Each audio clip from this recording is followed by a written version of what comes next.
Hello and welcome to the 2017 edition of Journey to the Throne. On this program, we get to meet one-on-one the 7 beauties vying for the Miss Dominica title. And today I have with me Miss Zethra Baron. She's contestant number 2. Zethra, welcome to the program. Hi, thank you for having me. I'm happy to be here. Okay, wonderful. So you're from Saint-Jean? Yes. Yes. I wasn't there in person, but I saw that you had quite an interesting entrance to your community. Indeed. for your launching. Tell us about that. Okay. My luncheon was the typical showcase of what the fishing capital of Dominica has to offer. Of course, most of our listeners and the general public by extension already knows that Fort Saint-Jean is known for fish, and it is known as a community that has very friendly and heartwarming people. And as a result, my village lunch was welcoming, it was unique, it showcased my people and the type of young persons my people guide as they grow older. That's wonderful. So tell me about you now personally. How did that community impact you? Tell me about your upbringing and how Fort Saint-Jean impacted you and made you who you are. Okay. Well, primarily, let me start by saying the persons or the residents of Fort Saint-Jean has always treated me like family. And as a result, they have raised me like their own. I am proud to say that the villagers and the residents of Fort Saint-Jean consider me the queen of the community. So, from the fisherman to the elderly to the youngest child knows my name. I know each and every one of my villagers by name, and I can enter anybody's home and be greeted and walk straight into their kitchen and have something from their pot. So we operate like a family, and my villagers are very supportive. I have taken part in other pageants. I have just been a very active community member, and the slightest thing that I choose to do, I have always received the support from my community. Okay, that's wonderful. I was just about to ask you, what kind of community work that you're involved in, if you're involved in any groups and so on. Yes, indeed. I am very much involved in my community. I am the Fisheries liaison officer for the area. So the fishermen and I have a very good rapport. In addition to that, I am the treasurer of the board of directors for the community fisheries in my community. In addition to that, I also serve as a member of my church committee, and I am the everyday person you will find around, sitting by the bay, having a good chat with my villagers. You will find me on the bay, you will find me at World Boulevard, so I can say that I am indeed a community person, and that I am happy to be. Very community oriented. Yes. That's wonderful. What do you like most about yourself, Zethra? Okay. There are tons of things that I like about myself, but what I treasure most, or what I favor most about myself, is that I am very relatable. So I can meet anybody on the road on a day-to-day basis, and they'll be like, "Hi, Zethra, how are you doing? What is your next move? What are you up to? You should have won that with that," that kind of thing. I'm very relatable, and that is one of the things that I treasure most about myself. Okay, that's wonderful. So you said you've participated in other pageants before? Yes, I have. So how is preparing for Miss Dominica different? Okay. Well, indeed, preparing for Miss Dominica is much more demanding than I expected. I expected a lot of work, and I expected to put in much more effort than my other shows, but it surprised me. Not that much. Yes, it surprised me. I participated in other pageants such as the Miss Dominica, Miss DSC Mass Jamboree pageant. I also participated in the National Miss Wabduet pageant. In addition to that, I also took part in pageants on a local level at my school. I attended the PHL Secondary School, and there I took part in pageants in primary school, at the Bagatelle Primary School, I basically hosted a pageant every break that I got. So these have helped me, but that big stage, Miss Dominica, has taken it all to the next level. Yes, yes, yes. I can imagine. I know you said you're quite involved in the fisheries sector in your community. Yes. We know what government is doing for that sector. A few years ago, filling stations were set up in different communities to make it easier for, you know, fisher folk to get gas, to go out and sea and so on. And even giving them the opportunities, you know, to have these cooperatives and so on. You know, what do you think about what government has done or is doing to, you know, improve that sector, and what do you think can be done to make it even better? Well, indeed, over the past few years, the government has been helping to build capacity within the smaller fisheries cooperatives around the island. And the Fosaja community is very happy to have been one of the recipients for the Petro-Caribbean gas filling stations.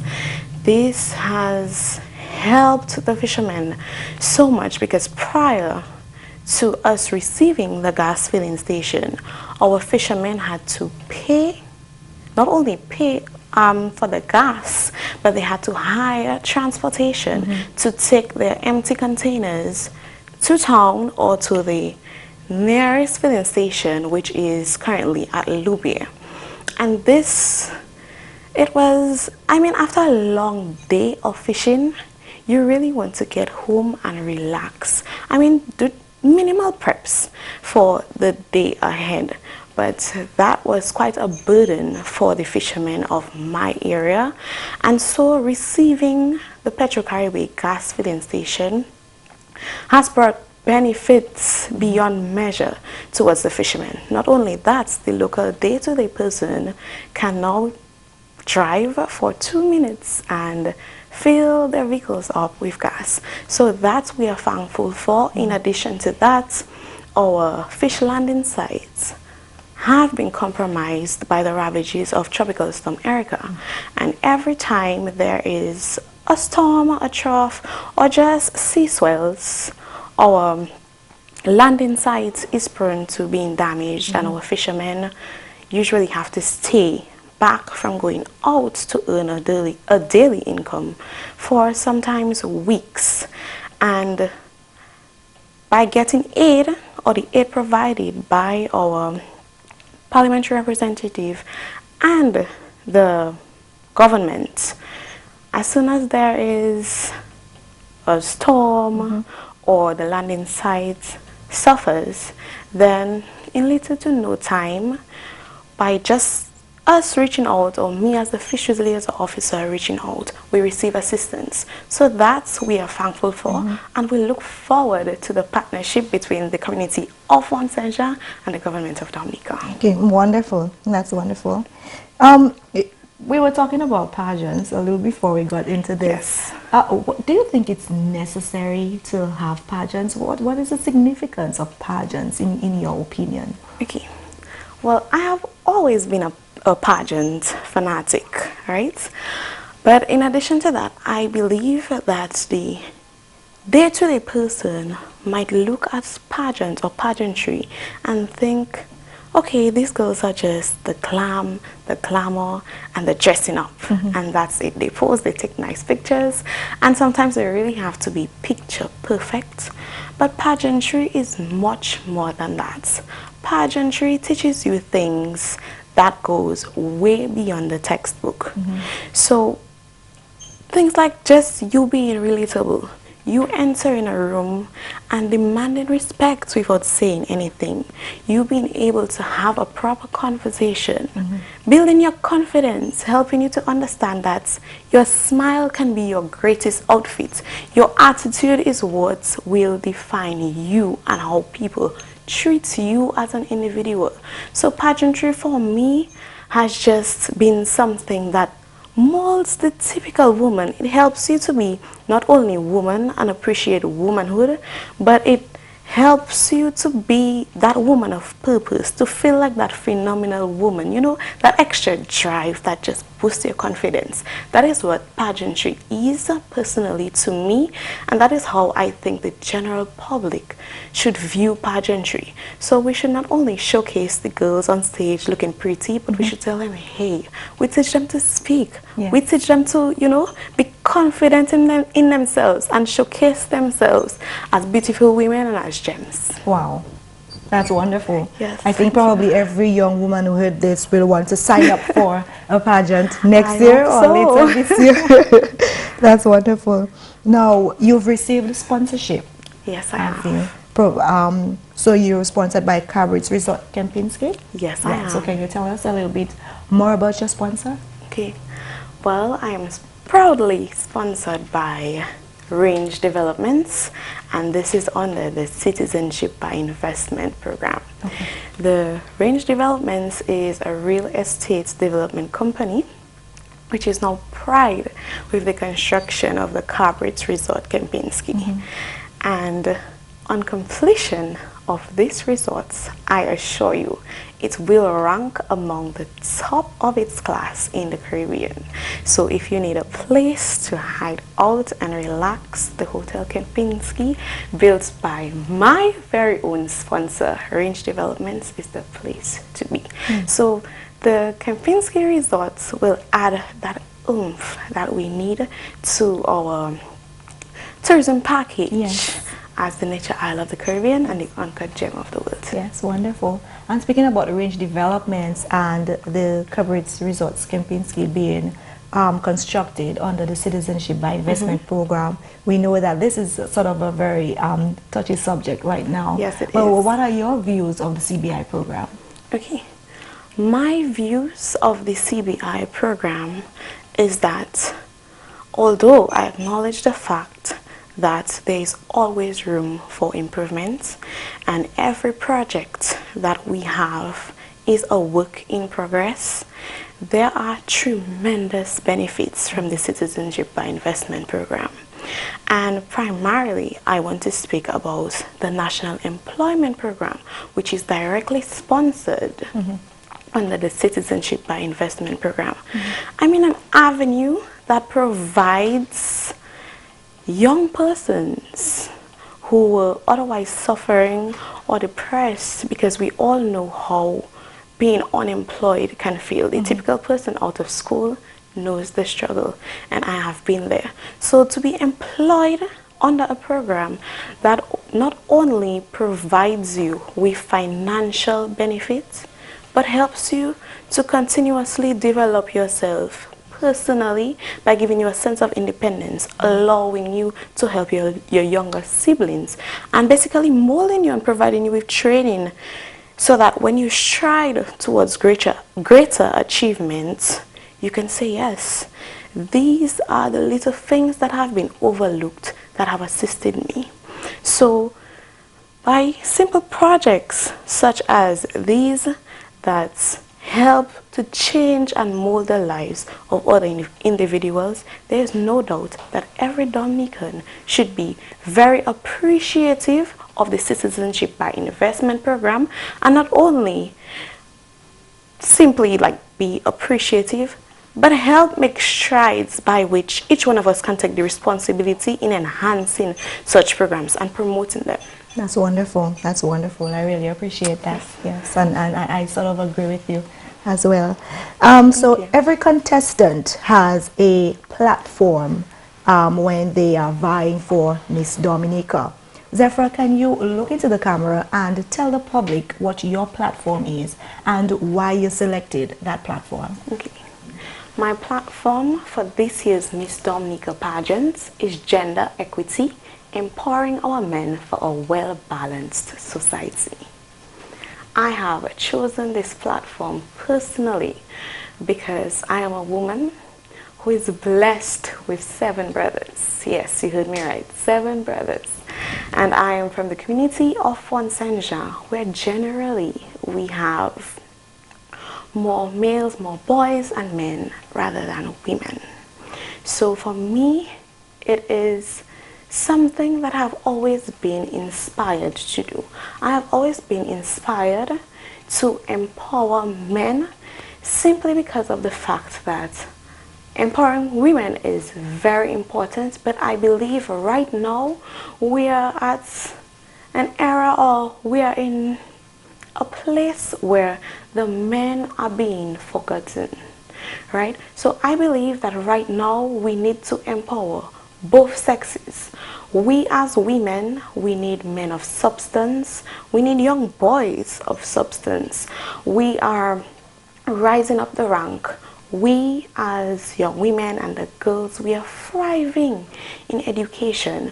Our parents ensure that we are well kept and we are groomed, as in them helping us to understand what should and should not be accepted. So as a young girl growing up, I'd always hear, you don't accept abuse. You need to tell people that, hello, I need respect, and if you don't give respect, then I need to put you aside. But the young men who have grown up together with me, I don't feel that they have been given the same level of attention. And as I analyze the day-to-day happenings and I look at the news, and I am a very big fan of social media. So as I go through my feeds on Facebook and my timelines every day, I realize that, hey, you know what? It is alarming. Our young men are prey to drugs, abuse. They are imprisoned emotionally, and they do not feel like they can speak about it. If they are being abused, they feel that, you know, it is less of me to go to a police station and say, hey, I can't take more, because society generally think that they are to be men, they are to man up, they are to be strong, they are to be insensitive, and as a result we laugh at them, so they feel imprisoned. We want good men, but who is going to mold these men into being good men? We say that we are queens and we want a king, but who is really paying attention to molding that man or that young boy into being a king? We say that our young men abuse drugs, but we don't encourage them to speak to us when they are hurt. As a result, when they feel imprisoned, when they feel trapped, and they don't want to come to say, hey, I can't take more, they resort to abusing drugs. Some of our men get into fights and all these violent acts, and we say, but what is going on? But sometimes it's because they're frustrated, they don't know what to do, and they don't know who to turn to. Right now we hear of initiatives empowering us, and we are thankful for that. But at the end of the day, when we have gone to school and we have our doctorates and we have our bachelor's degree and we want a family, we want to settle down, we want a man to make us comfortable in our homes, we are going to look back and we're going to realize, but where did we go wrong? So I believe that it is the time to take a stance, and as a woman who has been blessed with 7 brothers, a father, and friends who have fallen prey to the negative influences of society, I have decided that my platform for this year has to be gender equity, empowering our men for a well-balanced society. Wonderful. It looks like a subject that you've well researched and something that you're really passionate about. Yes, I really want to thank you, for being on the program today, and it was a joy speaking to you. I'm happy to be here anytime. Okay, thank you. So thank you to our viewers for looking at this episode of Journey to the Throne. Join us next time with contestant number 3.